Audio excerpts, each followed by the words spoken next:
Hello and welcome. I'm Steve Clemens, editor-at-large of The Hill. Thanks so much for joining us for our forum today called Upskilling for Today and Tomorrow, our summit in two parts. We're going to have two 45-minute bands. I hope you stay with the whole thing. I'd like to thank our sponsor, Philip Morris International, for making these discussions possible. The future of work will require new skills as the United States gears up for major improvements to its infrastructure. There remains a shortage of skilled workers across the board. In addition, the rise of remote work has fast-tracked tech adoption and demonstrated the importance of digital literacy. How do we ensure workers are well trained for the in-demand jobs of today and tomorrow? And how are we reaching workers in under-resourced communities who face even greater obstacles to finding high-paying, reliable employment? We've got a fantastic lineup of speakers to answer these questions and more. Our first hour of programming is going to explore the opportunity divide and is going to take a look at state models and nonprofit programs that are trying to address this gap in these set of issues. Our second hour is going to be a deep dive into career pipelines and innovative partnerships between educational institutions and companies that are providing upskilling programs throughout the country. Before we get underway, a few housekeeping notes. As always, please tweet us at @TheHillEvents. And today's hashtag is #TheHillUpskilling. Maybe or the Hill Skilling, but do the Hill Upskilling.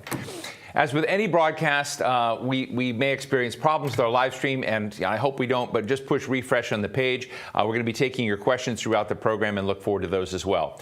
My first guest today is Jared Polis. He's a very good friend of the Hill. He's the governor of Colorado. I need to say congratulations to him. I just in his Twitter feed saw that he got married to his longtime partner. I want to congratulate Jared on that. Governor Polis has made investment in reskilling, upskilling, and next skilling opportunities a priority in his state. Governor Polis, great to see you. Congrats again. Listen, we've talked about what a healthy economy looks like and looking forward. You've been an entrepreneur. You've been in the Congress. You're now a governor of a state with direct line of. And I guess what I'm really trying to get at today is to understand what is real when it comes to upskilling opportunities. I remember when I worked in the United States Senate 25 years ago, we used to talk about retraining or training up, but it was kind of fake. I mean, we were trying to sort of patch over the fact that there were a lot of people who were going to get stuck in jobs that had been, exported abroad. But are we at a point where actually upskilling and retraining and giving people new tools that could be is actually a real exercise that's going to have real impact? Well, Steve, first, I certainly miss seeing you and many of my D.C. friends around D.C., and it's good to join you virtually as I do work at the state level here in Colorado. And this is a really exciting topic I'm really thrilled that the Hill is doing this conference. It's very real. There are open jobs today that have a skills gap where we know that we can get people to the skills and help people go from the hourly economy where they may be making $14 an hour to a good position, $40,000 plus a year with benefits, with that skills gap. And that can be anything from something that can be bridged with a several-week class to perhaps as much as 6 months of training. And they're often not degrees. I mean, both the bachelor's degrees, but to a greater extent, but even associate's degrees. A lot of what goes into them aren't directly connected to the exact workforce skill that needs to be demonstrated. So a lot of the exciting parts of this movement, and we've worked with the Merkel Foundation around skills-based hiring in Colorado, the Merkel Foundation, really making sure that how can you document skills beyond just that kind of vague university or community college credential people get to show that they have the skills to do it. And we're investing in it. So there's a tie into Washington on that, because where do we get the resources to invest in this? It's the American Rescue Act, ARPA money. Here in Colorado, about $65 million. Scholarships for workers to be able to get the training they need, $25 million through local workforce centers, also through WIOA that are funded, but additional funding for innovative programs to bridge that skills gap. And also we're doing a competitive process around regional innovation grants, and we're really excited about some of the innovations that's coming out of our local areas. How are you finding your constituents? It's one thing to get the resources. I read Walmart also, threw in some money. You've got lots of partnerships out there. But, how are the workers lining up? Is it, I'm just trying to understand that, if Steve Clemens is out in Colorado and is one of your districts, and, Lord knows I really need upskilling in various ways too. But if I want to line up and take advantage of these resources, how does somebody actually go through doing it? Yeah, so reaching the people is absolutely critical. And these are folks that generally are workers in service and retail. That's kind of the target market, if you will. And the question is, how do you know, some of them could be at-home caregivers, even early childhood professionals. So why don't I dig deep into kind of early childhood? So we have a great early childhood workforce, as every state does, people with a wonderful heart for working with kids. Low hourly wage, let's call it $14 an hour. But we have a need for fully trained and higher skilled early childhood teachers for our formal preschool program, which starts in 2023, free for every kid in Colorado, but also for quality early childhood investments. There was also a significant part of the American Rescue Act. Funding went to that. Colorado got about $270 million. If they do get reconciliation, then there's more funding for that. So the question, how do you get somebody who has the heart for the work, who loves the work, who's earning $14 an hour, to become basically at the level of professionalism that a teacher has for preschoolers, for 2-year-olds, for 3-year-olds, with the ability to do the social emotional work, the pre-academic work necessary. And so reaching them in a discrete way, targeted, is the key piece of that. And it's the same with any different sector. So you kind of look at each vertical market in the economy, you look at the needs, you look at who's doing the work today, who wants to do the work, and what that skills gap is to be able to make it to that next level of earning a professional income. It's fascinating. You know, I love Colorado, and Colorado has so many, different programs going on. You have so many different kinds of populations. It's one of the purplest states in the country, so it's not, it's politically all over the place. But I'm interested in to what degree the model of what you're putting together is kind of disrupting education as we've known it and disrupting credentialing as we've known it. And whether if we come back and have this discussion in 2 or 3 years, a state like yours will have recreated a new set of credentials. They won't be 4-year college degrees, perhaps, but there may be something much more useful to the workforce and to people that isn't. It doesn't mean that, I don't know how to put it. It doesn't mean you're less in any case, but you've got other kinds of things you've achieved. And I'm just wondering how the academic community is looking at some of the things you're doing. Are they partners, or are they scared of what you're doing? I don't think the 4-year degree is going anywhere in the immediate future, Steve. So, I can't prognosticate 50 years, but I think 5-10 years, it's going to look similar. By the way, you even find some people, and this is a perfect example, that have 4-year degrees in, let's say, fields like English or history, that then might be interested in attending a 3-month intensive coding camp, and instead of having the opportunity for a $40,000 or $50,000 job, might have the opportunity for an $80,000 or $90,000 job when that completes. So it's not limited to people who don't go to college. It's far beyond that. We have great programs here in Colorado, companies like Guild, others that are really doing this work around addressing that skills gap. I think that our 4-year institutions have such a cultural role in our community that they're going to remain a mainstay of education. And some of them are part of the innovation process, especially at the community college level. We see community colleges in partnership with employers in their area, creating training programs that aren't necessarily terminated in an associate's degree, but are quicker and less expensive and lead to the actual credentialing that's needed for the jobs that are open in the private sector that are good paying jobs. Jared, one of the things that's always confused me, and I always think about these big policy discussions, and I ask first, why doesn't need just get us there, or demand, or the marketplace? What's impeding that from happening? And one of the things I was reading about that you're doing and expanding in Colorado are apprentice programs. Now, I've been talking about apprentice programs for 20 years because it's just obvious to me how valuable they can be. So I guess my question is, good for you for expanding apprentice programs. Why is it so hard to get apprentice programs adopted in this country? What's the barrier? Oh, where could we start, Steve? So yes, this is actually work that began under my predecessor, now Senator Hickenlooper, when he was governor of Colorado. One of the balls in the air that we were thrilled to catch and move forward with is apprenticeships in Colorado. We partner with CareerWise here in Colorado, hundreds of high school seniors. So this is reaching into the high schools, and when I get to the barriers in a minute, you'll see why the high school piece is relevant. So reaching the high schools, how can students that are in high school get real life educational and work experience while they're in high school, often leading to a job offer when they graduate high school. So it's not just with the academic content of a high school degree, but they're graduating with the real skill that makes them highly employable. Again, everybody's employable at 12 or 14 an hour with a high school degree, but employable with a better job, a salaried job, or a 20 plus an hour job when they've completed their apprenticeship.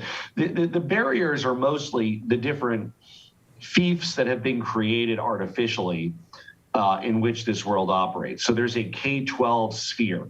And so if you're going to talk to high schools, you say, well, how can somebody still get credit as a high school student? I actually had to sign a bill that made sure the school districts don't get penalized for funding if their students are doing apprenticeships, right? If that's not in place, school districts are going to inadvertently or inadvertently erect barriers to apprenticeships. Community college fiefdom, the four-year college fiefdom, the private sector, the workforce investment board. So all of these exist separately.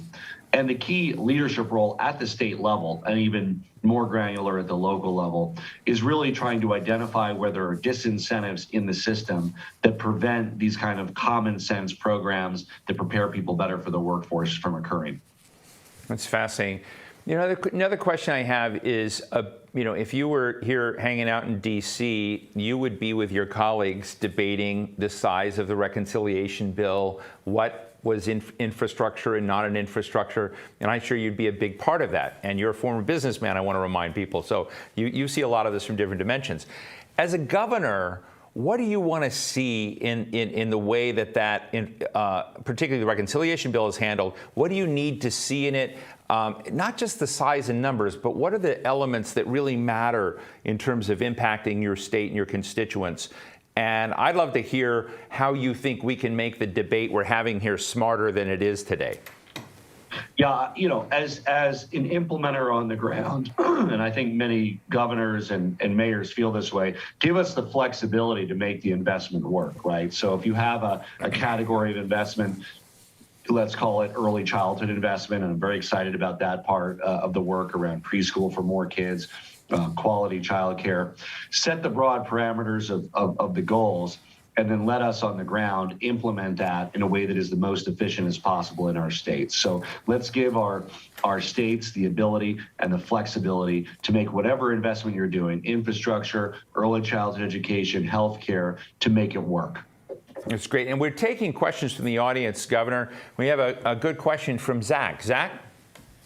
Thank you. My name is Zach Valdez. I'm a AAAS Science and Technology Policy Fellow in the Office of Advanced Manufacturing at the National Institutes of Standards and Technology. Governor Polis, I have two questions. First is, how should upskilling be funded, including the associated downtime for employees to learn new skills? Would federal, state, or local government shoulder most of the burden, or should it fall on private industry, academia, and employees? And second, what does equity and upskilling look like? Thank you. Two great questions, and we could have a forum. We're initially using some of the... Oh, sorry, Steve. No, I just said two great questions. We could have a whole nother forum on just those two questions. Go ahead. And we could. And thank you, Zach, for that great question, both questions. And certainly the equity one is one that we could have a whole forum about. On the first one, we're using American Rescue Act funds initially. What a lot of the models that we're seeing work do is they actually leverage the private sector funds, because fundamentally it is the private sector that needs to see this happen. So when you look at CareerWise's apprenticeship model, these are effectively sponsored, if you will, by the large and medium scale employers that then have and benefit from the access to a skilled and talented pool that they contributed to help in training. Same with companies that are full private sector like Guild. It's what we call a B Corp. It means a company with a public benefit, but it's fundamentally a for-profit company that has similar work in partnering with private sector firms to help upgrade their employees. So companies themselves have an incentive to do this. They benefit from it, and we're finding that is a sustainable funding model over time with a transformational public investment up front, which is how we're looking at it here in Colorado. I think there's a lot of upside for equity, Zach, on the second part of your question. and in making sure that when you look at who's in the hourly economy, how can we expand the opportunities for professional and salaried and higher wage jobs to folks and really bridge that gap. So I'm excited about the upside, but like anything in equity, it doesn't come without doing the work. And here in Colorado, we're very excited when you look at, for instance, our apprenticeship program in high school. It is plurality, minority. It is hitting the mark in terms of serving some of our low-income areas, and we've really made a deliberate effort to make it work that way. Well, listen, I always love talking to Governor Jared Polis, and I know that we're all Zoom exhausted, screen exhausted. I can't wait to see you in person again, but I really appreciate you taking time out to talk to us today, Governor Polis. All the best, Steve. Take care. Thank you. Joining me now is Gina Kraus-Vilmar, the president and CEO of Upwardly Global. This is a cool organization. It's a nonprofit that provides skills training to immigrant and refugee professionals. Lately, she's been helping the many Afghan refugees now entering the United States. Gina, it's a real pleasure to meet you. I just took a look at your background, what you're doing. You've taken on a very, very big challenge. And I think one of the interesting myths right away when I read about refugee professionals, and many people don't have that mindset. They look at refugees as somewhat untrained. Can you tell us how you're approaching this challenge right now, and maybe give us some of the stories that you're seeing? And are we being good hosts? Are you finding opportunities in the United States? And what more do you need to happen here? I know that's a lot, but I'm sort of excited to talk to you about all this. So glad to be here, Steve. So thanks for initiating the conversation. So just a little bit of context. I mean, we work with immigrants and refugees, and there are a lot of myths about the skills and the education level these people come here with. What we see is that in the past 5 years, 60% of immigrants and refugees coming into the United States are college educated. Yet 2.3 million of them are or underemployed. And so the folks that we work with, the 20,000 folks that have walked through our doors over the years, are largely 85% live below the federal poverty line, 75% are BIPOC or people of color, close to 50% are women. And so we are really working with the educated poor, and we're working with people who live at the intersection of gender, socioeconomic background, color, immigrant status, etc. So it's a ground full of many barriers. And so just so people can imagine who these individuals are, think about the cashier who works in a grocery store who's from Venezuela and also happens to be a civil engineer, or the rideshare driver from Turkey who also happens to be a data analyst. These are the type of people we're talking about. Right now, we have welcomed 65,000 Afghan allies and refugees, and we are looking to welcome 30,000 more. Many of the Afghan allies are the brave men and women who worked at the U.S. military and U.S. government. These are the engineers, the business logisticians who kept our bases and our operations up and running. From the 2,000 that we have served in the past, we know that 74% have college degrees or higher, and 82% are English language proficient. Wow. So part of our job is really to break down the myth that all these people are illiterate, can't speak English, don't have skills to offer. Now, it is a mixed flow of people. So some of these are people who are spouses, or some of these are individuals that were human rights activists, civil rights activists, lawyers that worked with us to democratize Afghanistan. But it's a mix of individuals. I think when we're looking at sort of some of their skilling needs in order to make sure they're tapping into our labor market, we're looking both at professional English language. We're looking at digital fluency. We're looking at, in some cases, people who need to reskill or relicense, or in order to enter into their careers. So, I was on Fort Dix military base in New Jersey, and there are a number of Afghan medical professionals who are actually volunteering to serve the medical needs on base. The base is hosting around 13,000 Afghans. And these are people who, in order to get back into their medical professions, will need to relicense or to find alternative pathways. But we're also looking at folks who will have had a gap on their CV, and who will need to top up their skills in order to be competitive in our markets. What we have found is that when our population does upskill, it increases their placement rates. And we also know that we have a huge mid-skill gap in our economy right now. We have 5.6 million job openings in our key markets for mid-skill roles, anywhere from healthcare to business logistics. And so this population can serve as part of the solution if we get it right. Wow. So I don't want to be one of those people that says, oh, you're doing all that, but what about this? But I'm going to be. And I'm asking, one of the things when I've gone around, I've done a tour, in the past of, small business, and entrepreneur incubators around the United States. And if you go into these places, they are dominated by immigrants. In my own perspective, but I'm not talking about data, but and in many cases refugees. Refugees from Ethiopia, refugees from Syria, and so when you take the skills and you have people also being mentored and shown other examples on this, and so when you kind of look at the entrepreneurship culture in America, a lot of these folks are folks that are recent arrivals in the United States who are willing to take risks and put their know-how together. So I hate to ask this, but are you also involved in that? So we are not focused on helping people start up new businesses. We are focused on integrating people into the workforce. And I think what we see is that when we get that right, we see a real movement for diversity, equity, and inclusion. One of the speakers in the last call asked about equity and inclusion. And one of the things that's important for us is how do we ensure that we're building pipelines for people to be hired into mid-skill and high-skill roles so that we can have a reflection both at the leadership level around the diversity and inclusion that we want to see from this country.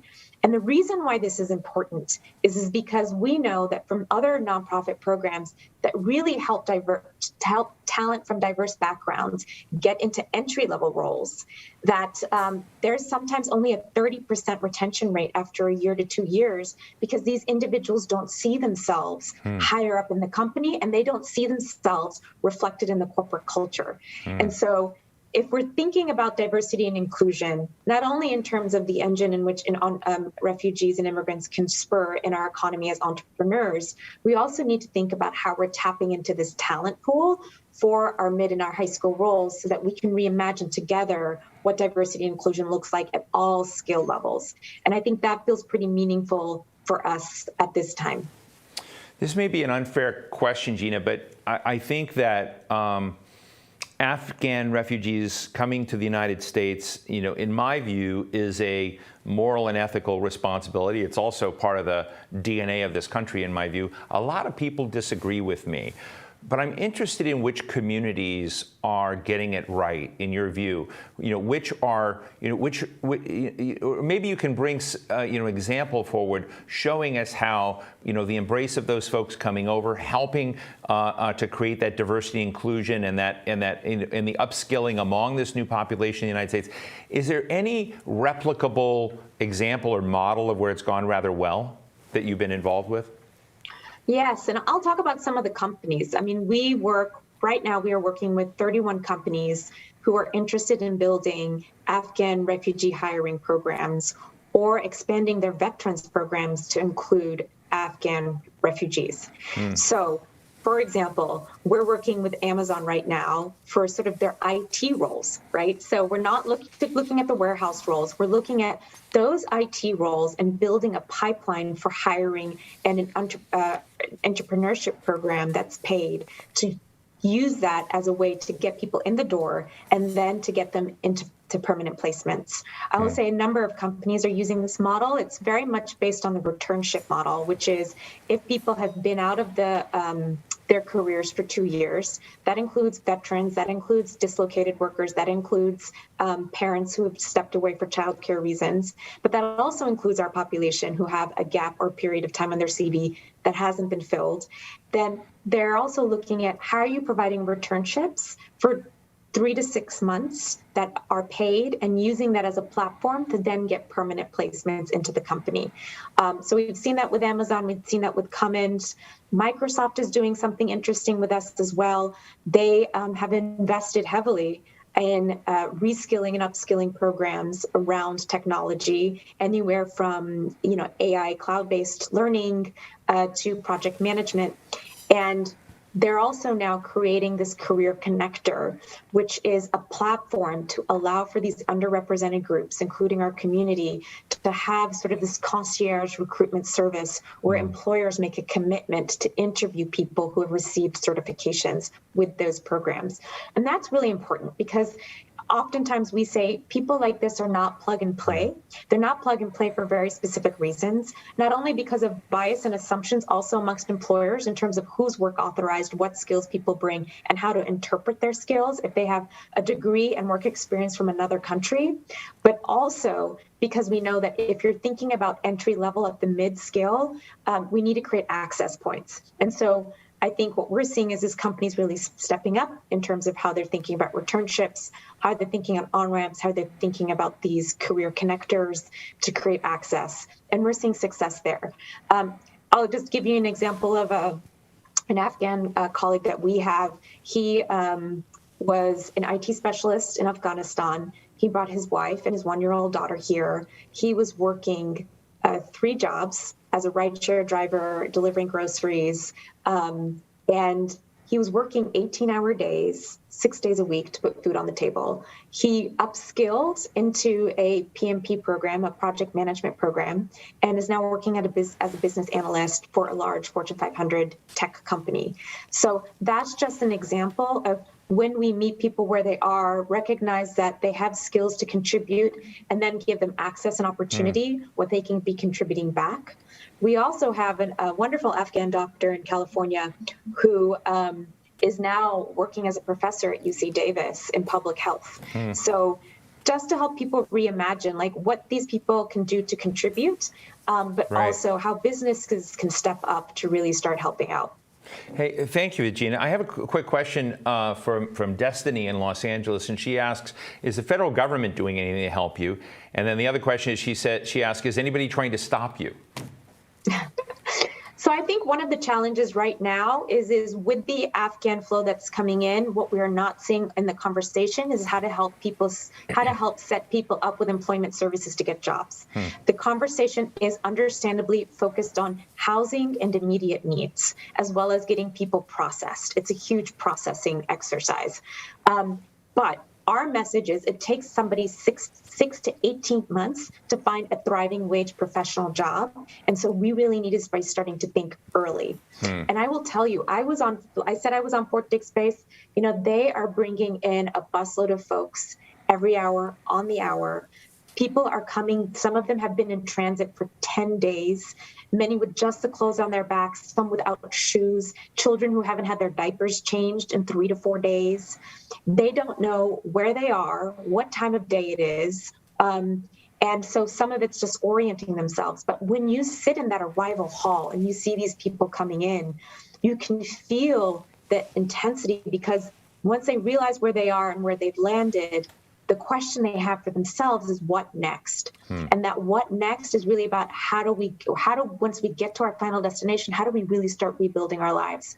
We were on the base this past weekend at a town hall, and just within an hour, we got 200 applications for our services of individuals that were really interested in setting up. Wow. So I think the challenge with the Afghan response is we're not yet thinking as a system federally about what does this mean for employment. And I think there's a real opportunity to think about that because I think it's a win-win for us if we can get people back into their skill level and help set them up for success. I think in terms of who's resisting, I don't think it's a question of resisting. I think it's a question of capacity and headspace to really start thinking actively about this. And I think, we're really looking forward to Department of State and Department of Human Services to really start engaging in this conversation with us. That's great. Well, we will leave that there, but congratulations on the important work you're doing. Gina Kraus-Vilmar, President and CEO of Upwardly Global, thank you so much for sharing these stories with us. Thank you, Steve. My next guest is focused on closing the opportunity divide. His nonprofit, Year Up, provides real-world skills training and a career pipeline to young adults from underprivileged communities. Please welcome Gerald Chertavian, CEO and founder of Year Up. I spoke with him a short while ago.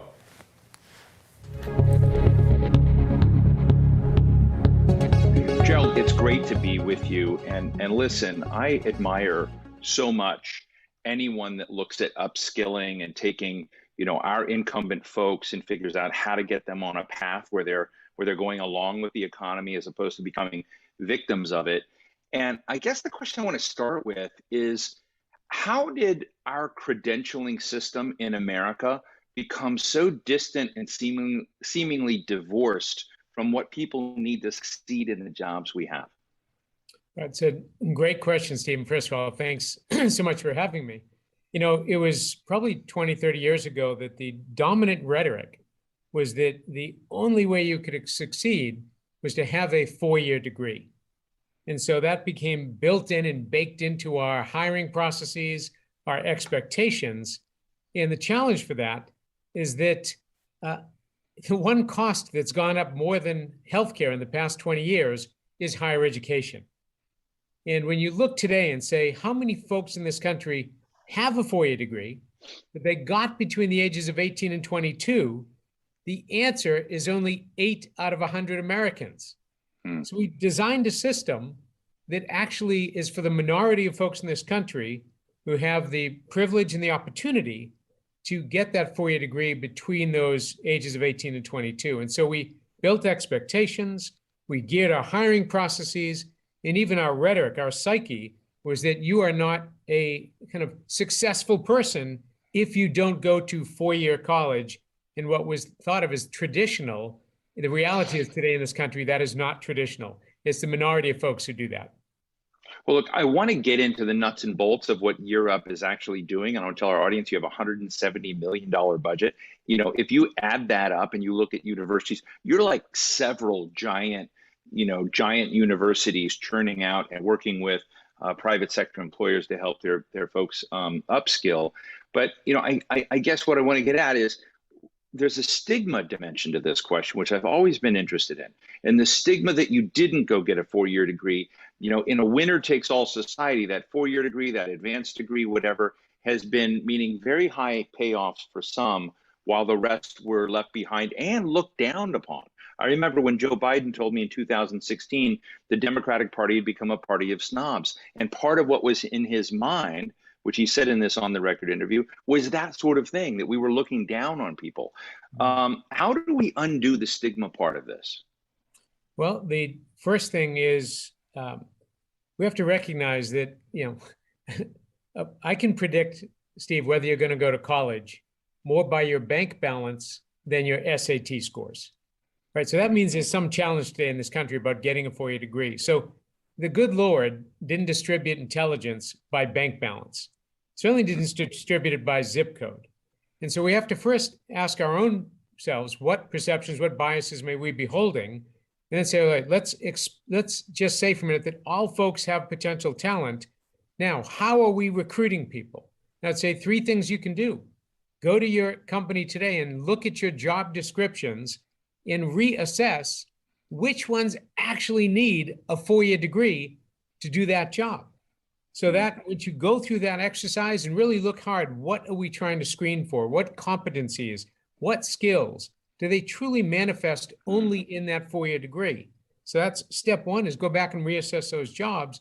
Then 2, if you conclude certain jobs do not need a 4-year degree, then you have to adjust where you're looking for talent, whether it's community colleges, whether it is programs like Year Up, whether it's vocational training programs, certificate programs, but you've got to adjust where you look, how you look, and then ultimately learn to interview for skills and not degrees, right? I say we want professionals, not just folks who have pedigree. We want folks who have competencies, not just credentials. And so this is a change that companies can make today to help them to get more inclusive, more equitable hiring and reduce that stigma that you are correctly articulated around hiring folks who may not yet have achieved that post-secondary degree. Now, Gerald, you have lots of partnerships. I've read about the one you have with Bank of America. I saw a tweet about BNY Mellon, some others, but other big firms out there. Can you give our folks an understanding of what it is exactly that you do? And let's put it in the, let's just say we have, Letitia from Kansas, and she's going to get one of these bank positions. How do you help interface with that person in upskilling his or her Sure. skills for the next generation of jobs out there? So Year Up works with low-income 18 to 26-year-olds who have a high school degree or a GED, but do not yet have that four-year degree. We provide that individual with the skills they need. And in this case, Steve, it's really two things. It's the hard skills that an employer may be hiring for. I need someone who knows cybersecurity or data analytics. But really what matters, I would say almost even more, are those professional skills, what we call the ABCs: attitudinal, behavioral, and communication skills that are commensurate with a professional job. So the young adults come to us for somewhere between 3 and 6 months, learning those skills, both hard and soft, getting the support they need, both the wraparound support services and the coaching, so they understand the environments they're going into, work with whatever challenges may come up along the way. Then they transition into a work-based experience, call that an internship or an apprenticeship. And the employer is saying, look, we need people, so let's now have this young person show what they can do. And if they do well, our intention is to hire them full-time into our company. So Steve, we have the great blessing to talk with, say, a 22-year-old and say, if you work hard, you play by the rules, in 1 year from now, you're going to be making a job that pays you on average $42,000 per year with one of the best companies in this country. And we have the good fortune to work with, 40% of the Fortune 100. And we place more young adults of color from low-income backgrounds into those large companies than just about any other institution in the United States today. And does that individual get a Year Up credential or something that gives them some, fungibility, if you will, in the labor market, so they're not only training for that one position, but they've now got something that helps them surf through opportunities a bit easier? What do they get that helps them not only with the position you're training them for, but the next job? Sure, great question, Steve. We expect all of our students to do two things. They need to be economically mobile and get livable wages, right? We say feed your belly before you get to feed your brain. So get economically stable, but every student leaves Year Up with an educational success plan as well. Many leave Year Up with somewhere between 18 and 24 college credits that can be transferred for that first degree, could be an AA degree towards a future BA, master's, PhD. We have graduates who have business school degrees, we have graduates who are getting their PhDs. So it's a path, a start down that post-secondary path, but it's done concomitantly, right? You're doing pay-worthy and credit-worthy activity at the same time, and then you're joining an employer who not only pays you a livable wage, but provides you with the opportunity for ongoing education, i.e. continue to consume that ongoing education to get those degrees. We're not arguing at all against degrees.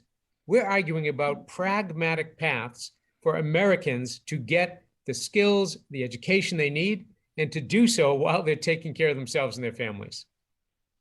Is there a way that colleges and universities that are in the four-year degree business can become more accepting and helpful to that pragmatic path? You're saying you're not against degrees, but I'm wondering if the degree crowd is against you.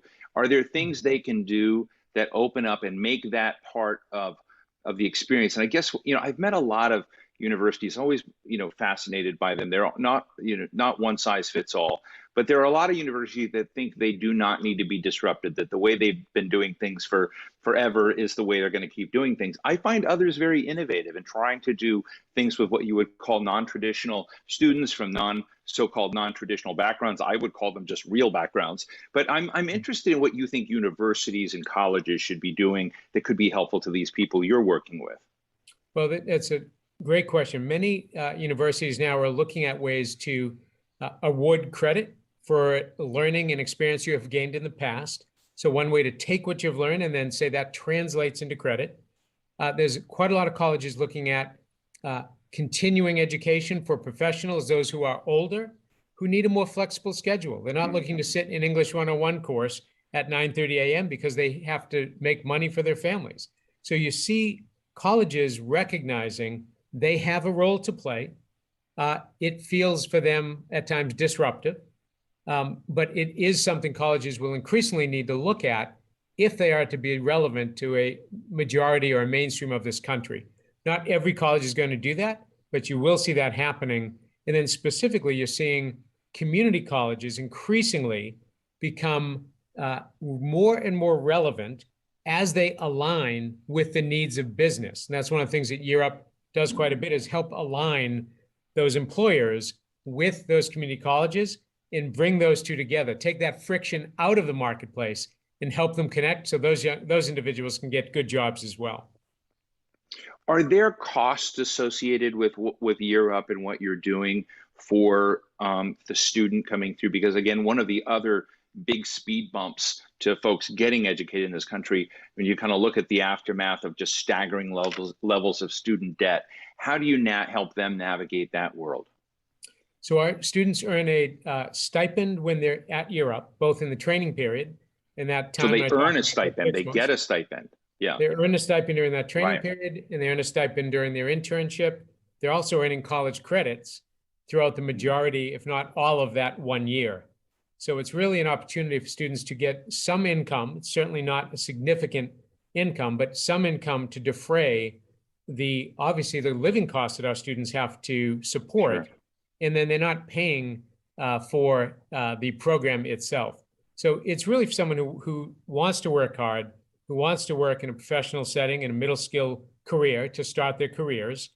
We work in technology, in financial services, different middle skill areas.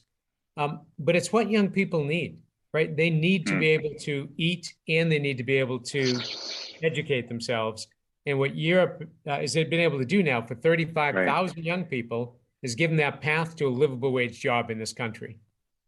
Fascinating. I mean, so they don't have all this debt hanging out after them afterward, which I think is a huge issue. Joe, just real finally, quickly, I know that you're large. You have a $170 million operating budget, if my information is right. That sounds big to me, and what you're doing sounds big to me. But I think bigness is always a function of the relative opportunity out there. How big does an operation like yours need to be to truly move the needle on a population base and what this country needs?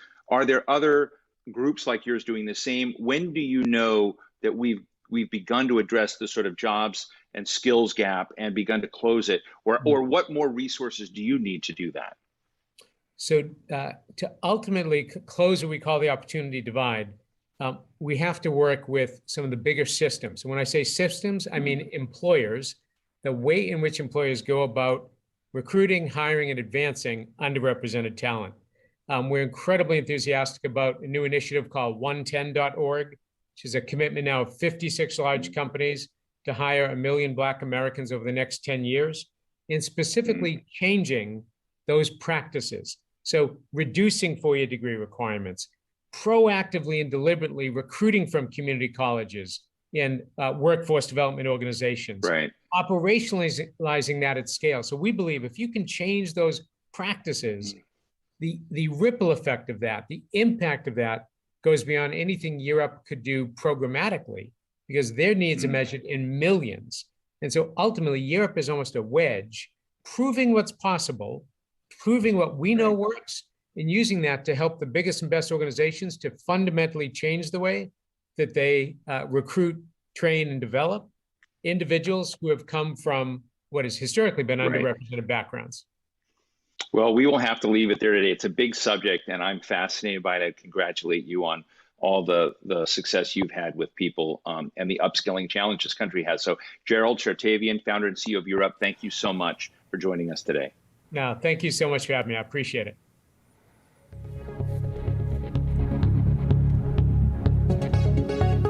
And that brings us to the end of segment 1.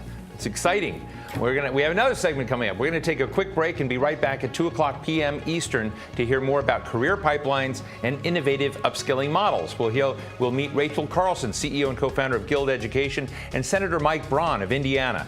Get a quick snack and meet us back here at 2 o'clock. See you then.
Welcome back, and thank you for joining us for part 2 of our virtual summit titled Upskilling for Today and Tomorrow. Upskilling is a very important topic to us.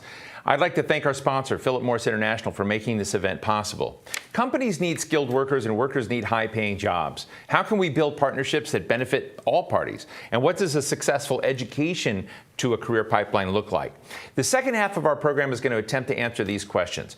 But our usual reminder, before we get underway, a few housekeeping notes. You can tweet us at @TheHillEvents using the hashtag #TheHillUpskilling. It's a lot of letters. I'm sorry, folks. We're broadcasting live, and we'll take your questions throughout the program. And if you experience any trouble with the live stream, just push refresh, and it will all be good, I'm told.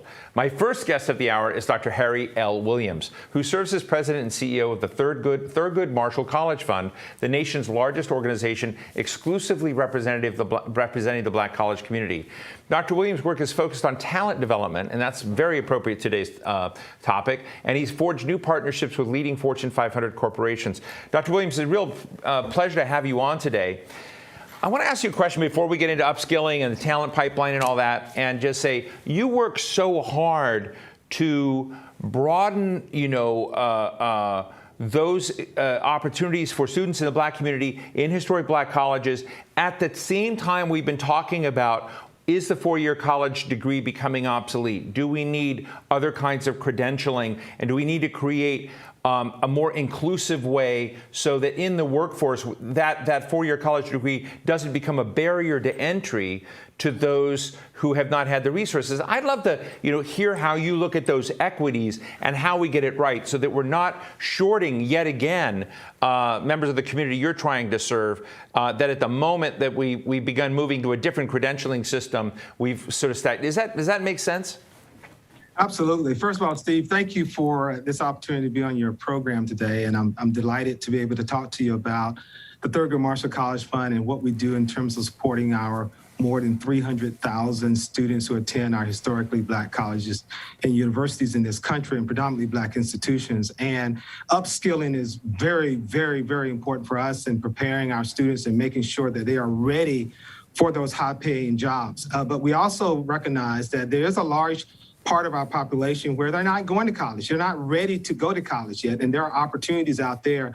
And we could talk about that too, because we have a program here focusing exactly on that and identifying those skills and those talents that students have and getting them ready for those jobs. That's the key here, getting them corporate ready for these opportunities.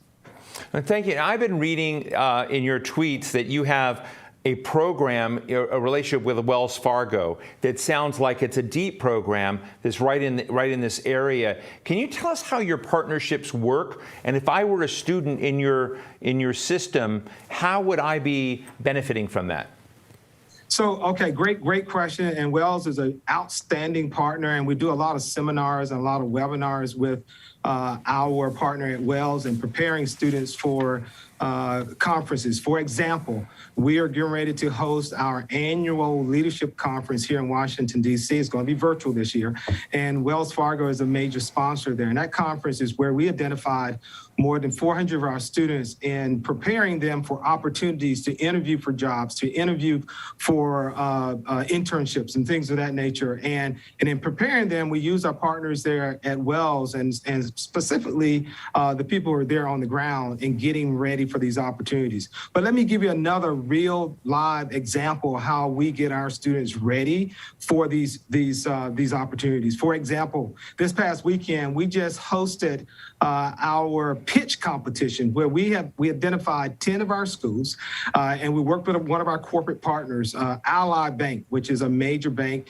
in Charlotte. And Ally supported our students, and we brought in 10 teams, 5 students on each team from 10 institutions to solve a major problem. And what we know that companies like people who are going to get down and dirty and solve issues that's going to make a difference in their company.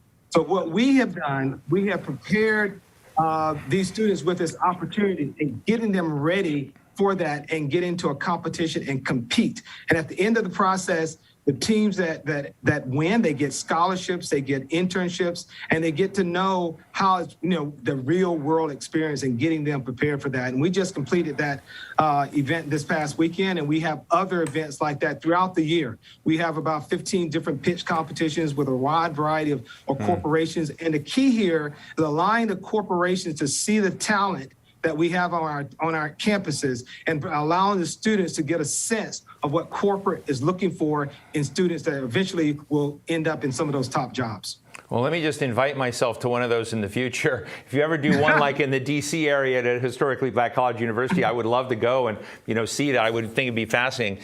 Let me ask you a kind of question. I don't know if I'm going to get it out right. Look, over this last 18 months, and we've been having programs and discussions about inequality in America, about racism after the George Floyd murder, about how COVID hit communities in uneven ways. And I'm so impressed with what you're doing, and I've been so impressed with companies like, I interviewed Tim Ryan, the North American CEO of PwC, PricewaterhouseCoopers, recently about their commitment to hiring. And I see a lot of companies basically opening doors and say, we're going to go hire 10,000 or 25,000 members of the black and brown community can bring into our company. But I know racism is not over by any means, and I'm just interested in what you see about that dial today. How much of a barrier, how much bigotry do your students still have to deal with? What do you counsel them on? And what are the strategies you see for getting over bigotry in American society? Yeah, and that's a very, very good question. And also it's a real question that we have to address. And unfortunately, the George Floyd incident put a spotlight on something that has been there from the beginning since African Americans landed here in this country in terms of the inequities that existed. And we witnessed it firsthand in watching this young man being murdered right there before our eyes. And the country said, hey, we have to do something. And the country responded, and corporations, which we all know this country was built on corporation and business and the business model, recognizing that if we're going to be the first class nation that we are, we have to deal with the hard issues. And this is one of the issues that, that we don't want to face, but the reality, we got to face it. And we have to deal with it in a way that's going to be transparent, that's going to deal with the issue and how we move past that. And George Floyd allowed for this country to say, hey, we need to address it. And what we are seeing, and I believe this, that there's a real shift, a real structural shift around companies saying, hey, we're going to make this a priority. And by making it a priority, we're going to align it with our mission, our vision, our goals. That's a part of our company if we're going to thrive. And we have seen an explosion, literally an explosion of companies wanting to do something significant. Medtronic, for example, the #1 medical supply company in the world with over 90,000 employees. We signed a long-term deal with them to support HBCU students and increasing the number of HBCU students working at Medtronic and gaining opportunities in the medical supply field and providing opportunities for employees there to learn about these students and their background and where they're coming from, and not being in a judgmental state, but in a realistic state in terms of leveling the playing field, sort of trying to level the playing field. The playing field is not level by any means, but trying to do something significant. And it's going to take corporate America to lead the way. And that's what's happening. Partners like Apple, partners like Novartis, an international company, we signed a 10-year deal with them to help not only deal with issues with employment and inequity, but also dealing with issues with health disparities that impacts our community, which is significant. Dealing with the lack of trials, having a number of African Americans to participate in trial studies, this hesitancy to take the vaccine. Those are things that are systemic to our country, and we have to address it. And we are now in the midst of doing something like that significantly. And I'm excited about it. I'm encouraged by what I'm seeing. I'm encouraged by not only the philanthropic support that we are experiencing, but our federal support and state support for some of our state institutions. I mean, it really does sound to me that you have developed amazing scale and amazing program in what you're doing, and I find it very exciting to hear about it. Let me ask you something just to get your insights of something you're not responsible for, but we're both watching it happen. I just sort of feel like there's been a head fake in American society where COVID, people going online, buying online, doing this, resulted in a huge need for, I would call them low-skilled, low-paid, but higher-paid during COVID jobs in transportation, in trucking, in delivery, in arena. And this is actually an arena where, proportionally the black and brown community is hired more. So it's lower and low skilled. But their wages have gone up. The demand for them has gone up in this moment, at a moment where I also know that autonomous vehicles are coming online, robotics are coming online, that a lot of these communities, with where they're at with their incumbent skills, are going to be the most impacted again by the next big strategic leap when it comes to the next developments of technology. I'd love to know from you, I mean, it sounds like you're working with it.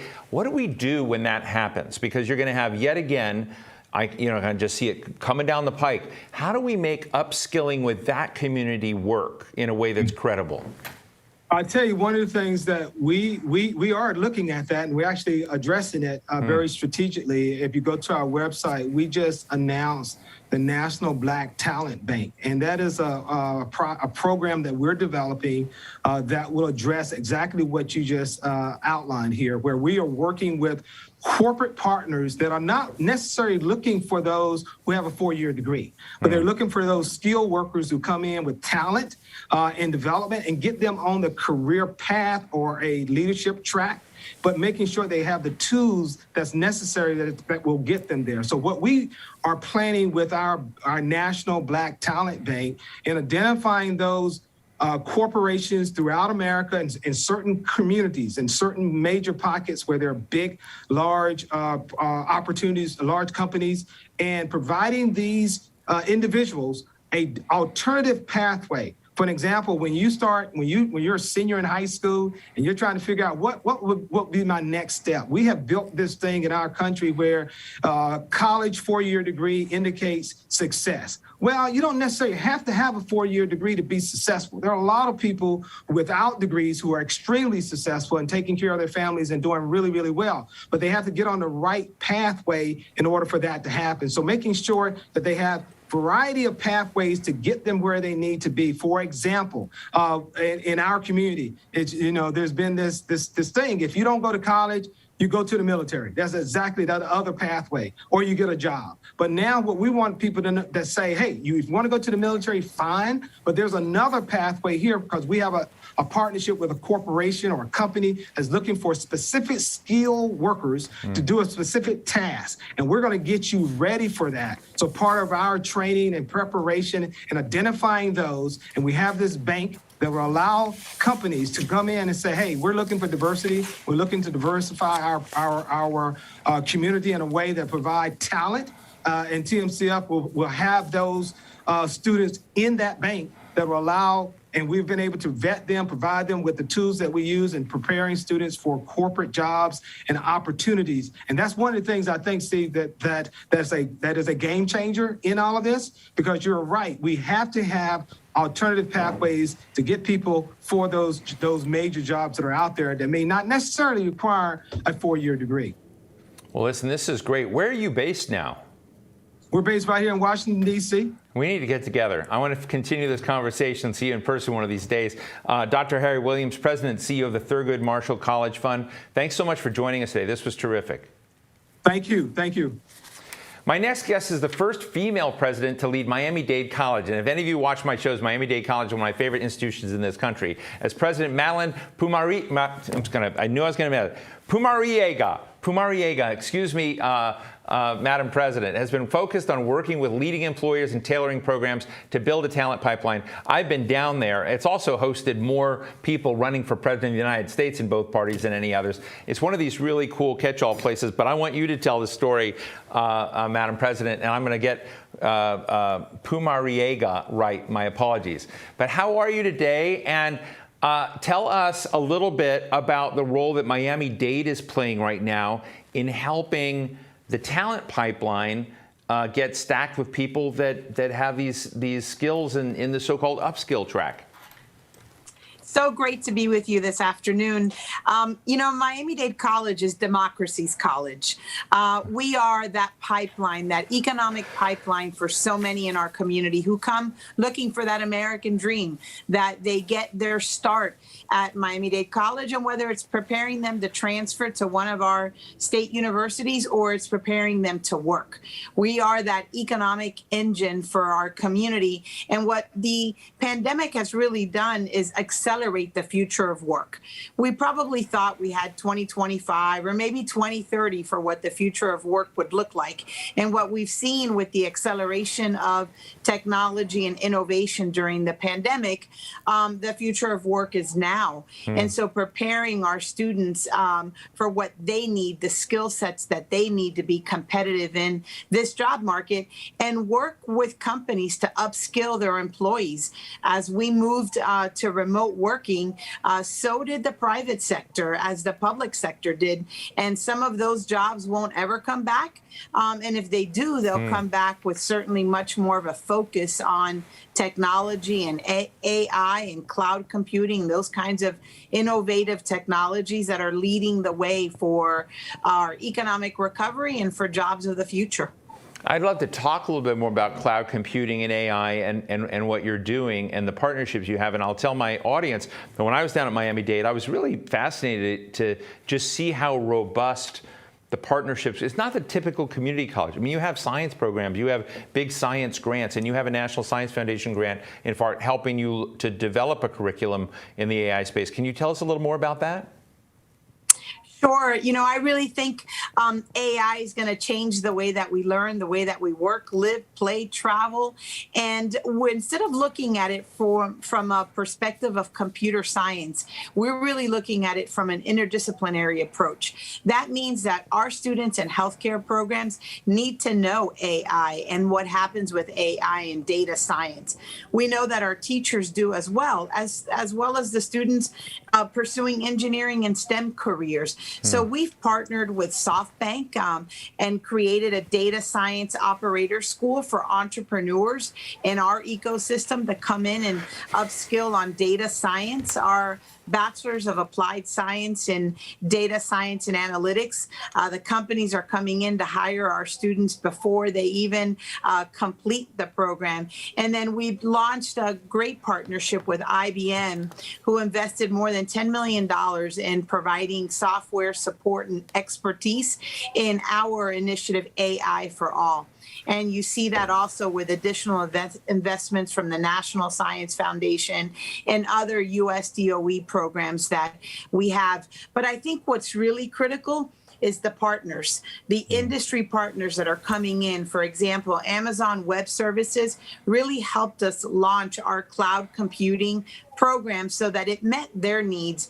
And this past summer, we had 2 students start full-time with AWS with their associates in science degree, not a program that traditionally was a 4-year hire. And so what we're seeing is the importance of stackable credentials. How can a certificate lead to an associate's and associates lead to a bachelor's? This 4-year linear kind of pathway into a university may not be for everyone, but we do know a post-secondary credential is so important to economic mobility. Madeline, how are you folks dealing with the pipeline of talent when it comes on gender issues? I know that Miami-Dade has this program called Women Rise, Reinvigorating Industry Support and Empowerment Program. But, you know, we talk a lot about it. And I guess, at a level of results, if you were to look at Silicon Valley today or the biggest high-tech companies, you know, I know a ton of really outstanding women at the highest level. But if you're honest about it, we still have not solved the problem. You know, a lot of folks I know hate the word pipeline, but let's call it the talent track or whatever, so that people are coming up behind those folks, that there still seems to be a wobbliness in that. And I'm wondering what you're finding, how are you seeing this, and what can other institutions copy that you're doing?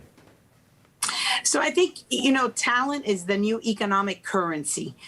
Anyone that you speak to knows, whether it's a business leader, governmental leader, they need talent. And I think that they need diverse talent. So what we're doing is making sure, and you said it right, it's this talent pipeline and ecosystem, working with partnerships in the community as early as middle school, getting especially our female students to see themselves in STEM careers, see themselves in coding camps.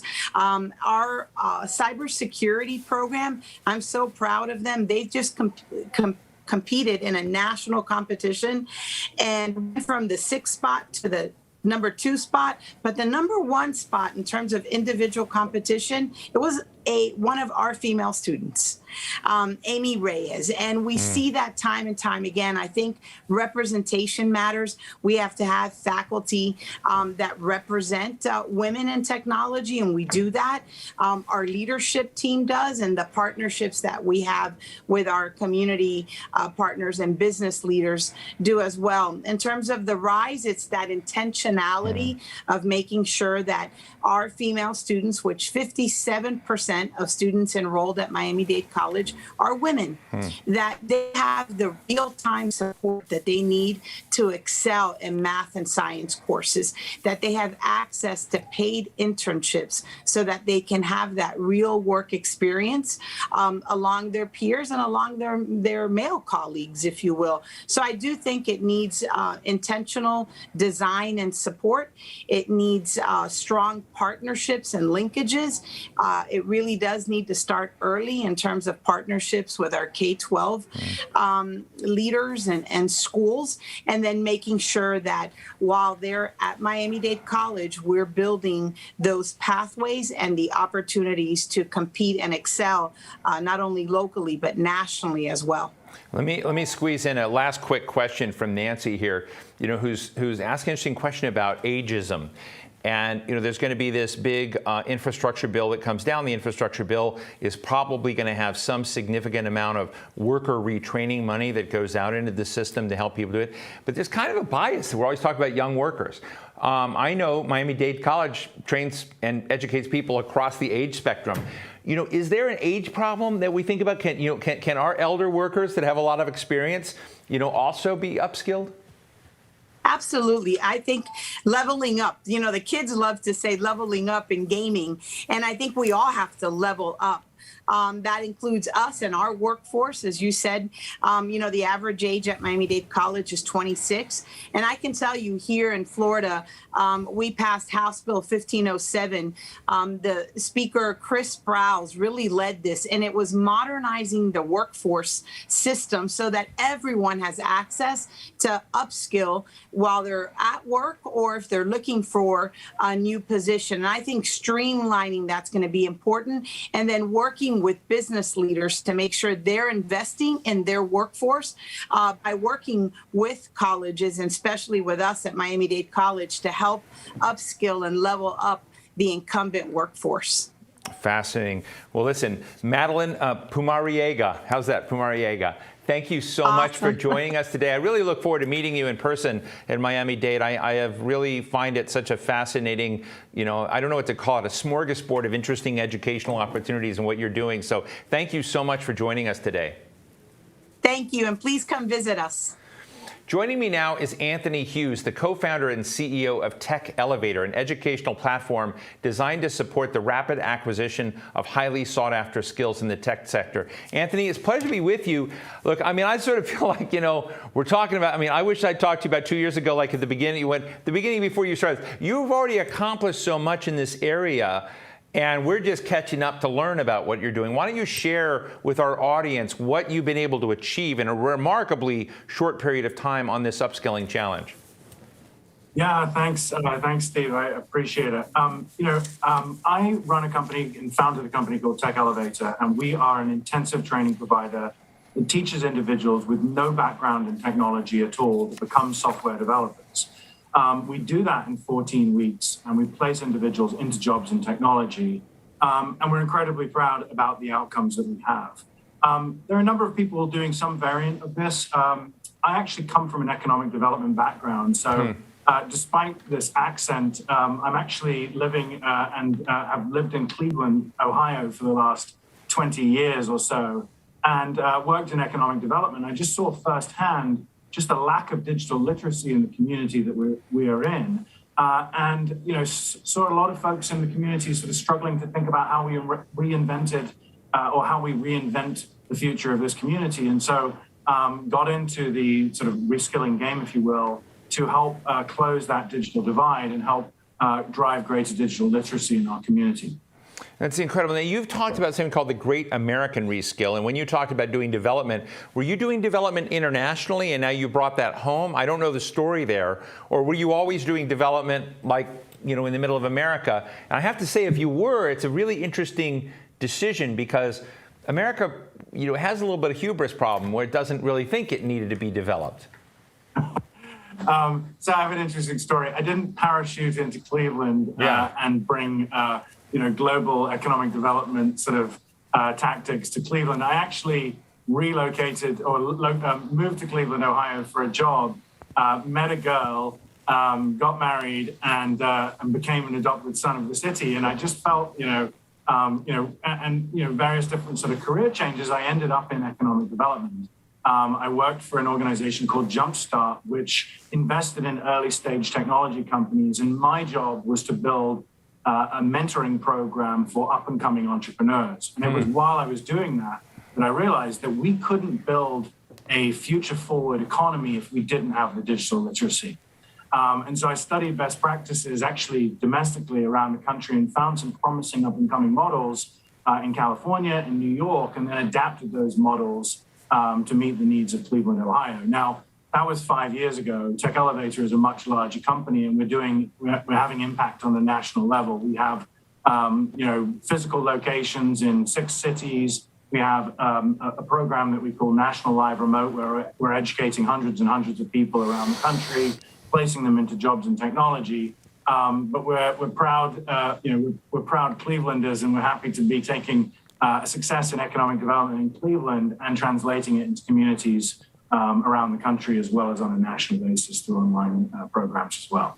How open, how, I don't know what the word is, permeable do you find the companies and partners you're working with? I remember my friend Jim McKelvey, who was the co-founder of Square, started something called Launch Code some years ago, and he trained these people, in world-class coding. They may have had some speed bump in their lives, some issue, got them out of his program. They're great coders, but they had trouble getting jobs. And he began calling the CEO of Cisco and saying, why isn't your HR department taking these highly talented people? And what he found was HR departments were really very risk averse. And so they were avoiding leaving a lot of talent on the table. And he just sort of pounded, and he changed that equation. So I'm interested in how is it now? Is it easy, or do you still find after people go through your program and they're credentialed with Tech Elevator's program, are you finding these partners open, or do you have to call the CEO occasionally and say, get your HR department to wake up? Well, we're incredibly proud of our outcomes at Tech Elevator. So we publish our outcomes. We're actually at the top of the stack in terms of the industry. We have a 95% graduation rate, a 90% placement rate within 6 months of graduation. The average Tech Elevator student takes 24 days to place into a job in technology, typically seeing about a $24,000 salary increase. As we've built momentum, it's gotten easier. But I will say, similar to Jim's experience, the early days took some serious business development. We had to educate companies that there was a viable alternative source of talent, and that they weren't sort of making a charity move to hire somebody with a non-traditional background, but it was actually to their advantage. One of the great stories is Progressive Insurance. It's a phenomenal tech-driven company in Cleveland, Ohio. And they said to us, look, we have a very successful college recruiting program, and we really don't need what you have. And we ended up, getting a lucky break. A kid from California got cold feet, didn't want to move to Cleveland. And we ended up placing an individual by the name of Danny into Progressive Insurance, who had worked for 13 years prior at Target. I think he managed the DVD department, with by the way, a degree in economics from a local university. it really came down to the work and the impression that he made in that company that fundamentally changed their position. They came back, they hired probably a dozen people that year, and they're one of our largest hiring partners today.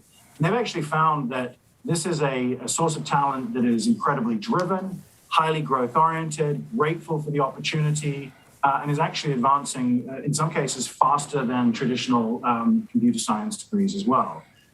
Once you knock down a Progressive Insurance, it's not that hard to bring Nationwide on, and on, more and more insurance and financial services companies, and the dominoes start to fall quicker and quicker. And at this point, we have 500 companies that have hired from us, anything from the Googles and Ubers and Facebooks to the big banks and retailers like Kroger and Dick's Sporting Goods and others. And so, what we've been able to do, and in some cases, we've actually seen companies remove college degree requirements because they know they're missing out on great, talent coming out of our program that may not have a college degree. So that's been super exciting to see. Anthony, let me just, say this is a fascinating discussion, and I just want to be honest, because we've got you on, we've got Rachel Carlson coming on next, we've got, people, the president of Miami-Dade College, others we've just talked to, and it's fascinating, and everybody I've talked to seems to be doing pretty well in their area. And what I can't tell, just because I'm too ignorant, I think, of the larger problem in the country, is whether I'm talking to a bunch of really great boutique operations or whether or not the combined effects and the synergies of what we're doing, that we're getting an inflection point, that this opportunity gap or the skills gap, this jobs gap, is actually going to begin to be filled. And so let me just ask you, if you were me listening to all of you, are we talking to a lot of boutiques that just have a small piece of the problem, or are we looking at a trend where we're actually beginning to learn how to do this in a serious way at scale? I think that's a phenomenal question, and I'd refer to Gerald Chatavian's answer, which is, what we're doing is we're acting as a wedge. For the longest time, the perception has been that the only path to this incredibly in-demand role in the economy has been a computer science degree. This is the number one in-demand role in the economy. It's growing 5 times the national average. The average salary is $110,000. But privilege and economic means has been sort of one of the sort of gating factors. And so what we've been able to prove is that in 14 weeks, we can equip somebody with the skills to perform at an equivalent level. And that's really exciting. Now, one of the ways that we're able to do that is that we've developed proprietary aptitude testing. So we have a proprietary aptitude test that's able to identify the cognitive ability that lies in individuals that aligns with the field of software development. And with our aptitude test, we're able to identify folks that we should accept into the program. So not everybody is a fit for this program, but our data suggests that about 30% of the US population actually has the cognitive ability to do this. So when we think about the massive challenge ahead for us as a nation to sort of maintain the economic hegemony, our global dominance, it's not going to be in trying to, make sneakers cheaper than Bangladesh or T-shirts, cheaper than, India. It's in inventing the next industry. So we absolutely need as many Americans as possible to acquire these digital skills. And what we're proving, various different sort of flavors of this, is that there are different paths, there are shorter paths, and we can generate faster and higher return on investment than the incumbent methodologies that we've had today. Anthony, another big meta question that I'm interested in, because I realize, I sometimes wonder, again, there's always the frog in the pot challenge. We got high-tech jobs, you're going to get high-tech people going to go in there. But I look at the macro side is, how are we doing in competition? What is China doing? What is India doing? When you've got, some of the amazing level of per capita number of PhDs in India, in a huge country.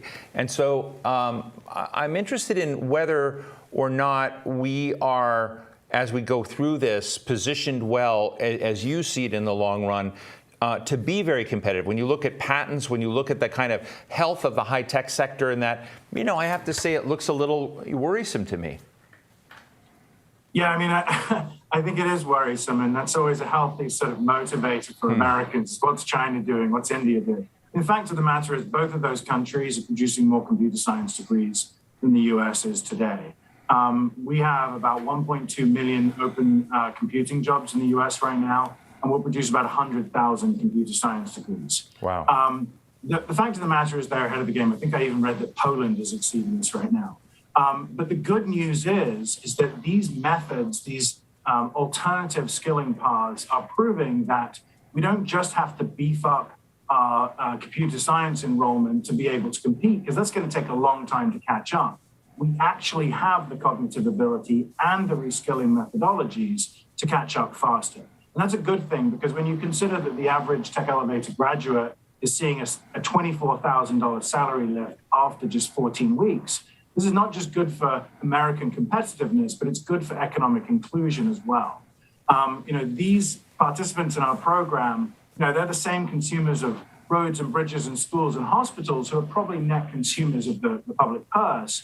And post a program like ours or others, they actually become net contributors. So when we think about reinventing our communities, when we think about reinventing our workforce, I think all of the sort of reskilling and upskilling programs you're talking to, they give us a lot of encouragement that there is a way that we can do this, a way that we can do it quickly. And for many of the politicians that are looking at investing the money, a way that's politically expedient as well.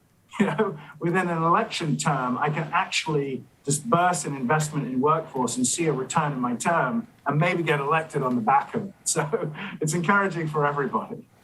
Well, you're really cool, and I've really enjoyed this, but Rachel Carlson's waiting. Anthony Hughes, CEO and co-founder of Tech Elevator. What a great conversation. Thank you so much for what you're doing and sharing it with us. Hey, it's a joy. I really appreciate it. Thanks for your interest. So Rachel Romer Carlson is the co-founder and CEO of Guild Education, which works with some of the largest employers in the country to help transform their education and upskilling programs. I just described it kind of like mundanely. It's a huge deal what you've done. And you work with huge companies, Walt Disney, Discover, Walmart, Waste Man. I mean, like you name it, you've been working it, and you have 1,000. So I just want to tip my hat, because I didn't know much about this before, Rachel. But I also want to just start maybe in a non-traditional way. I become quite taken with this. Twitter line. I know you can't see this, but this is a tweet that you were sharing about thinking about stimulus, people on the couch, the nature of work. And you gave kind of an education to people and said, look, if you want to know how a healthy economy works, this is one of the things that we've been underinvesting in certain elements. I'm going to let you describe, before we get into Guild, I just think it's an incredibly interesting lesson. Share with us what the message were you were trying to get to people. Sure. Glad to know that someone besides my mom reads my Twitter account. So I think we have lost the thread on a big chunk of the American dream, which is the belief that I can do better than the last generation that raised me, right? That's a story that so many Americans tell. And the way you do that is you unlock opportunity for people. And there are a lot of ways to unlock opportunity, but the most successful in American history, and the thing that the data tells us today remains the most successful tool for unlocking opportunity, is education. The complicated part, because I agree with almost everything that Anthony just shared, is that education somehow got tangled up with this idea of a degree.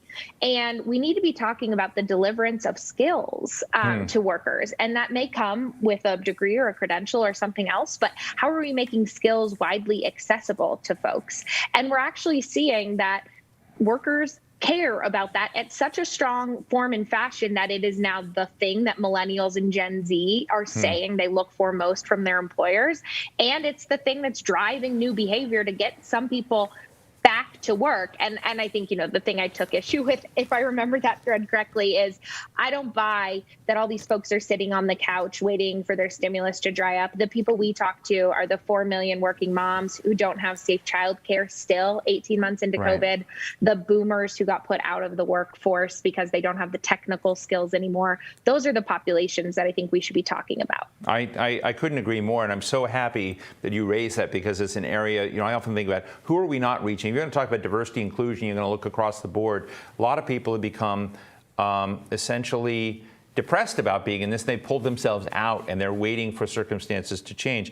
But now let's go into Guild. And I'm trying to understand, as we've talked to many, I sort of feel like today we're having the Emmys, if you will, of those people who are doing great things, in the upskilling story. I'm getting a great education in this. But tell us what your approach is, And you also, this is a company that you founded, and it's grown amazingly well. You've won all these awards. You're valued at over $1 billion in what you're doing.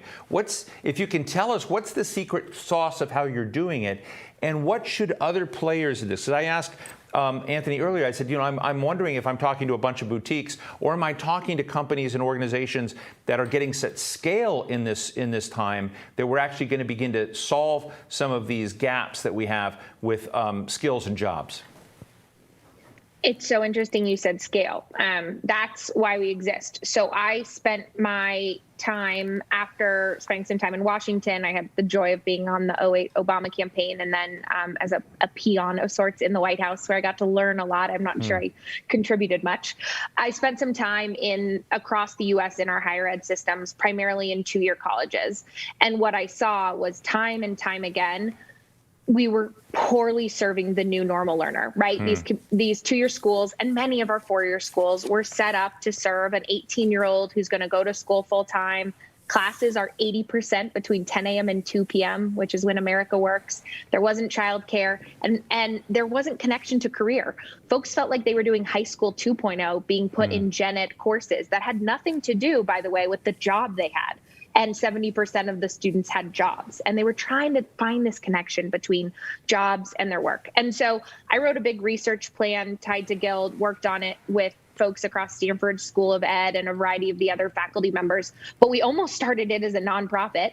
And ultimately why we raised impact investing and why we're a company is that we realized we needed to scale this thing nationally, and we needed to actually be a technology and payments company. The thing holding the vast majority of the 88 million Americans we wanted to serve back from going back to school was funding. And there was all this funding available between the federal government and employers and organizations, but in many cases, they weren't able to access that funding to go back to school. And in particular, the employers wanted them to pay up front and then wait to get reimbursed at the end of the year. And that works for your chief accounting officer and for the team filing those reimbursements. But for a frontline worker at Chipotle, who has, average American has $400 in their checking and banking account, spending $5,000 up front, which sometimes sounds cheap to policymakers, simply not. And we needed to eliminate the cost so that people could go back to school without fronting the money, without putting it on a credit card, without going to a payday lender. So who becomes your partners? Is it the company, like the large-scale company, like a Walmart or others, or does it start with that worker at some level on an individual level, or is it both? Yeah, it's confusing. We're a three-sided marketplace. So we start with solving the needs of the 88 million Americans we want to serve.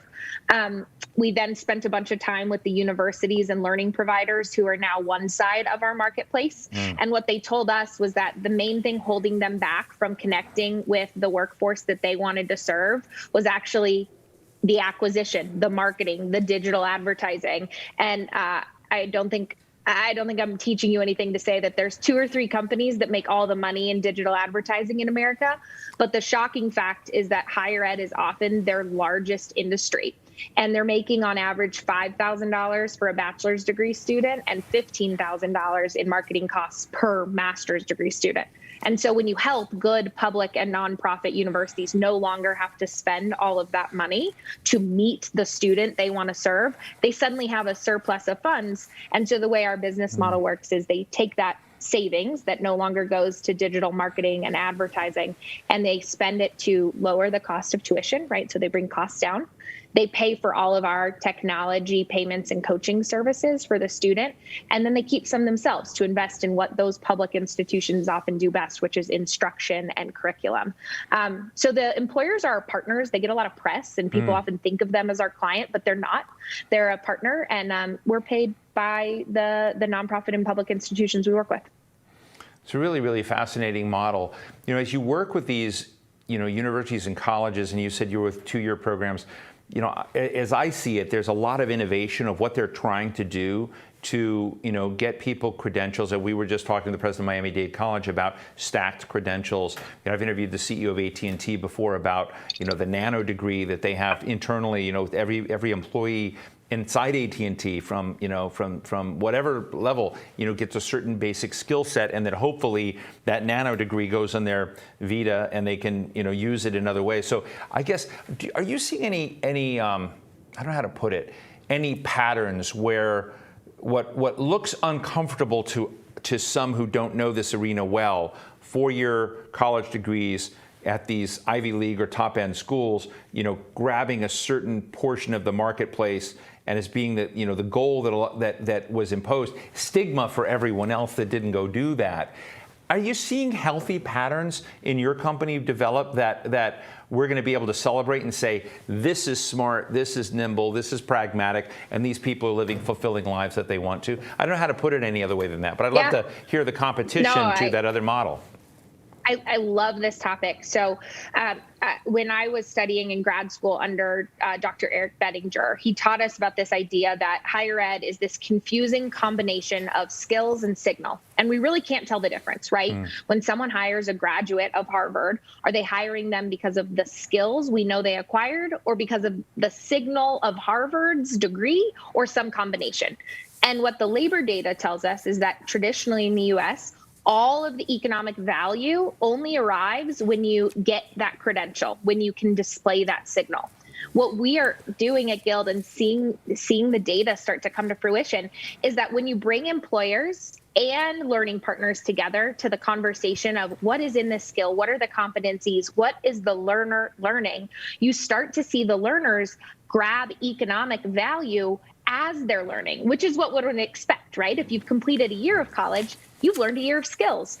The labor economy should reward you for that, not at the end of 4 years. And so we're now actually in this closed loop system where that feedback loop is driving. I'll give you my favorite stat that Chipotle's chief people officer just shared, which is that their employees who are engaging in these learning programs are being promoted at 7.5x the rate of employees who are not in the learning program. Same job, same title, but the ones who are gaining new skills are moving into the middle class at 7.5x the rate.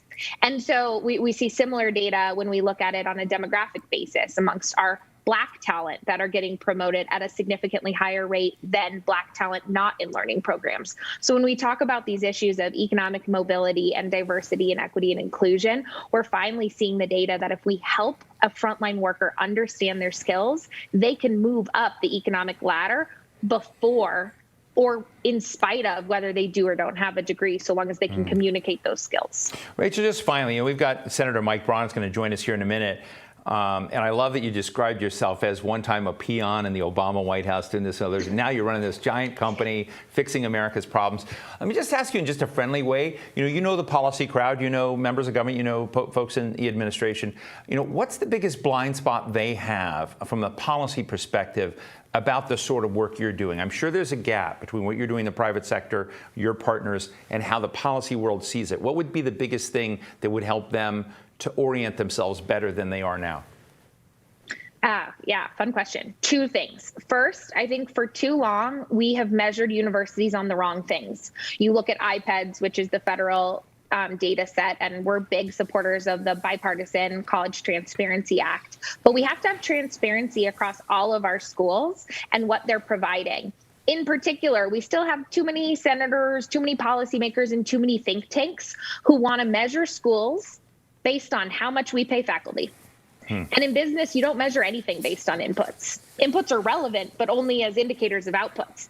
And unfortunately, we now have our own database that we've been building over 10 years, and we see very low correlation with the direction between faculty investment and this muddy set of data and whether low-income students are getting what they need. We want faculty to be paid well. I'm a happy recipient of really well-sponsored faculty, but that can't be how we solely evaluate higher ed.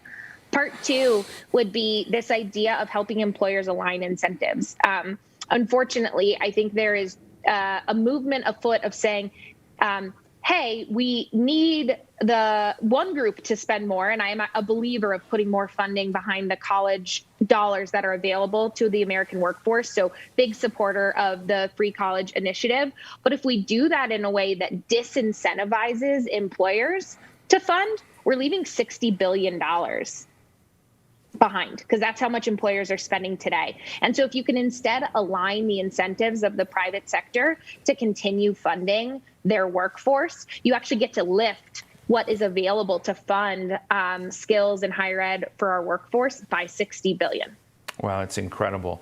Well, Rachel Romer Carlson, co-founder and CEO of Guild Education. What a fascinating discussion. I'm excited by this stuff you're doing. Thank you so much for sharing it with us. Thank you. Really appreciate it. This was really fun. Thank you. Thank you. So my final guest, as I just mentioned this afternoon, is Senator Mike Braun, the Republican senator from Indiana. He serves as a ranking member of the Subcommittee on Employment and Workplace Safety, which has jurisdiction over a lot of employment issues, including workforce, education, and training. Senator Braun, it's great to see you again, and thank you so much for joining us today. Tell us what the workforce situation in the Hoosier State is. I know that this has been a big priority of yours, and you've done things in the past. You know, I feel like I'm not entirely coming to this so late in the day, but I'm impressed with many of the conversations we've had at the scale, the impact that programs are engaged in this important challenge for the country. But I know you have been in Indiana as well. So tell us about the Hoosier workforce. So the Hoosier workforce, it's the #1 issue, and especially pre-COVID. We're a low unemployment state, lead our peer states within the Midwest. Indiana's got a great business climate. I'm from the county that has the lowest unemployment rate in our state, generally month after month, and live in a town of Jasper, Indiana, with probably close to a 1% unemployment rate.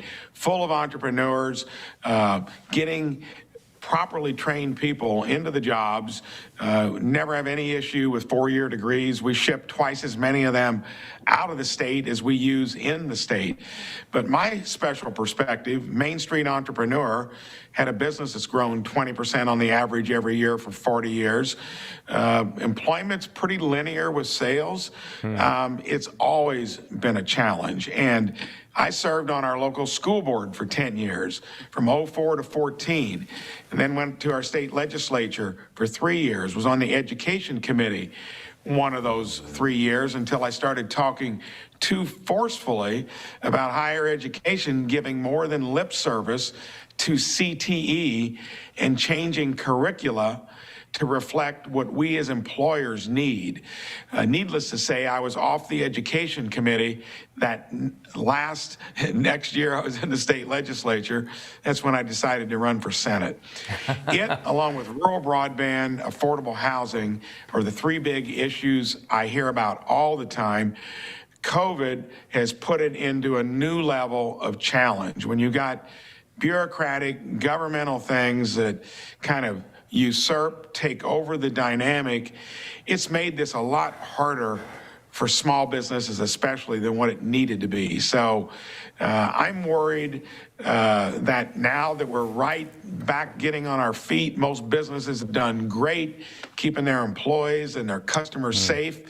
You've now got vaccine mandates that no one knows how they're going to grapple with that. We had a local, one of our larger healthcare companies just lost 125 employees, I think, in one location due to pushing that issue. That is probably going to be the harshest thing for us at the small, medium-sized businesses to contend with of any of the stuff that's come down the pike. Well, Senator, let me just ask you, because you raised vaccine mandates, and I've talked to everybody in the full spectrum across the board on the question of how do you get the public health equities right? How do you deal with commerce? How do you deal with different sides? A system where one size does not fit all. But as much as you have vaccine mandates, you also have mandates against, say, masks in Florida or something like this. How do we get to people of goodwill who may see the world differently in a political system beginning to say, you know what, maybe one size doesn't fit all, but we've got to put public health there. We've got to, deal with the nature of this. I just sort of see that element missing. People of goodwill who see the world differently as opposed to a stridency. Does that make sense? I think it does, and I think, how do you get there? Because, I've, from the get-go, said if you don't have a good reason, get the vaccine. We were blessed we had one that quickly, but when it comes to mandating it from the federal level, for sure, I've got something out there once we actually get the text of that will try to challenge that on its merits, and even the state level. I'm okay with businesses and local school boards. That's kind of where the rubber meets the road. Right. And you're going to do things at the state level or the federal level from the top down. You're all of a sudden saying broadly, I know what's better for your business and your employees than you do. And I think it's consistent to have that latitude to whether you do something with vaccines or not being done at those lowest levels. If you don't like what your school board's doing, being too heavy on certain policies, you can maybe get somebody on the school board that most of the people like in your community. Yeah. And at least at the business level, you've got other options maybe not to work there. But when the government makes you do it, federally or at the state level, that's another issue. And that complicates the whole topic we've got here currently on workforce in general. Right. It just makes it something that we didn't need it at this stage of the game because places were finally getting back on their feet, especially in Indiana. Yeah. Look, I mean, I'm going to do one more quick thing on this because I am sure I have colleagues from the Hill that are just so excited. You just talked about a piece of legislation that you might do. So I know it's not written or drafted yet,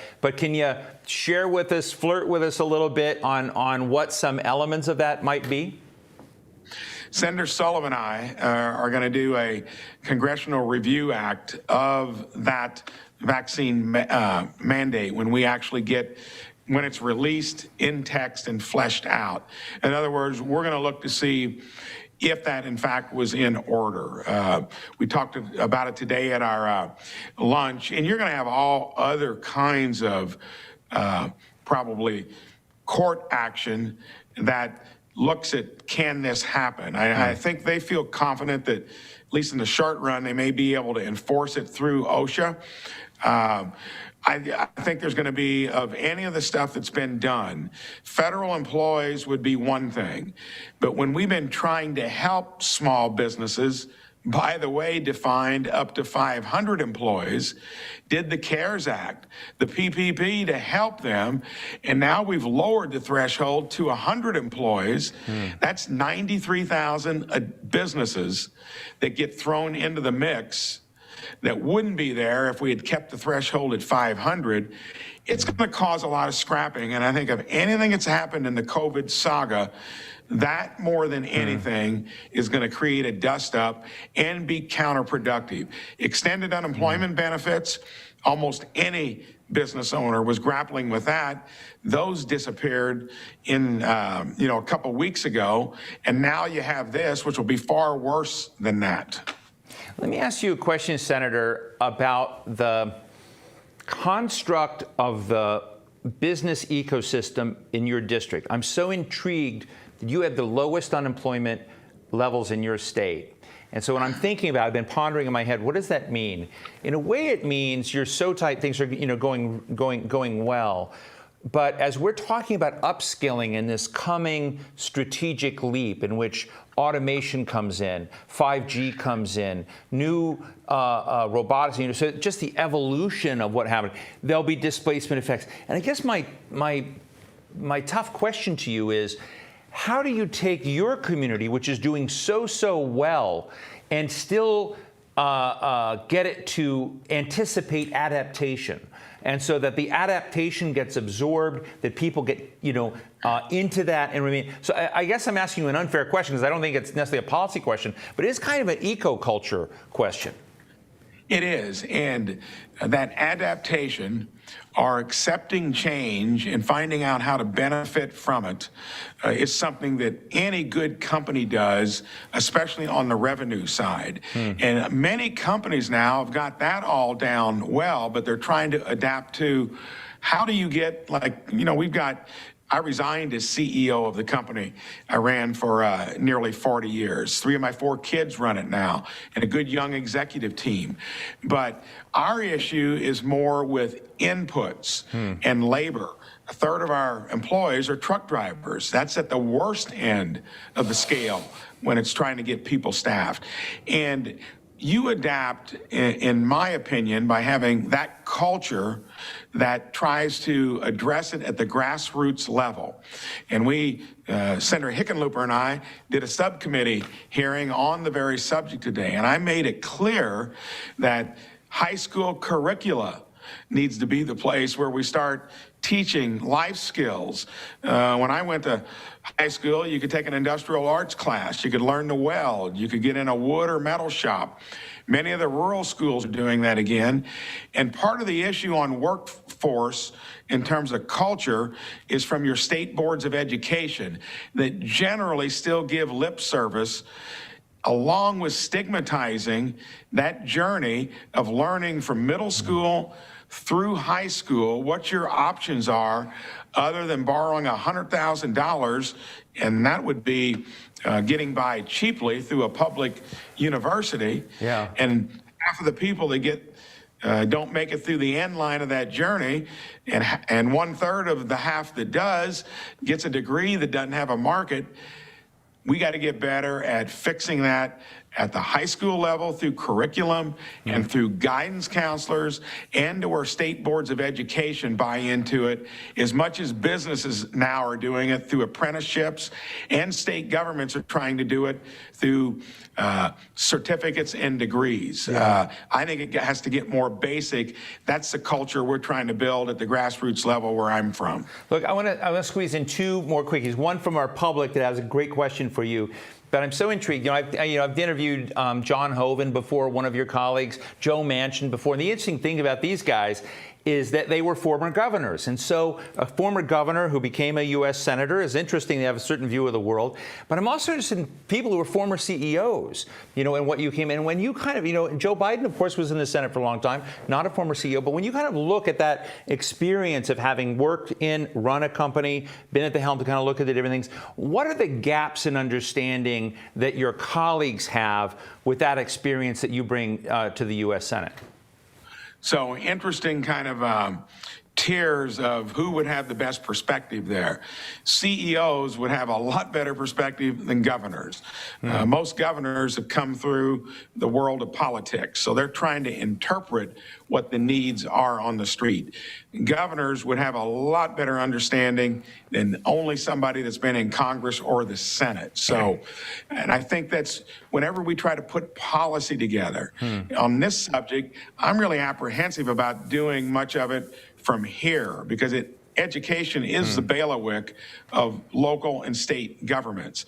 And they need to do it in a way that talks to business owners, gets into school districts to make sure that they're promoting not only the AP approach, the 4-year degree pursuit after secondary education, and engage the parents who have now had a graduate or two, maybe end up in the basement with all that debt and no job, in the understanding of what needs to be done.